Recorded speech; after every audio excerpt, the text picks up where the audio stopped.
Hi, today I'm for the OPPO Reno 10 Pro and I'll show you how to connect to Wi-Fi this device.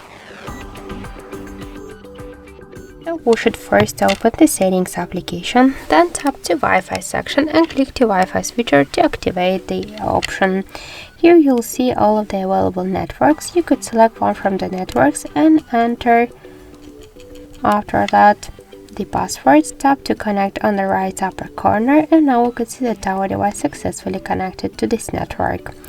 So after that, you'll see here just another networks. If you want, you could use them also by the same way. Just enter the passwords and tap to connect.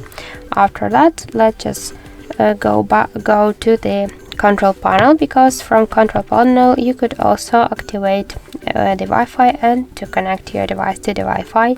So open the panel, you'll see here Wi-Fi icon.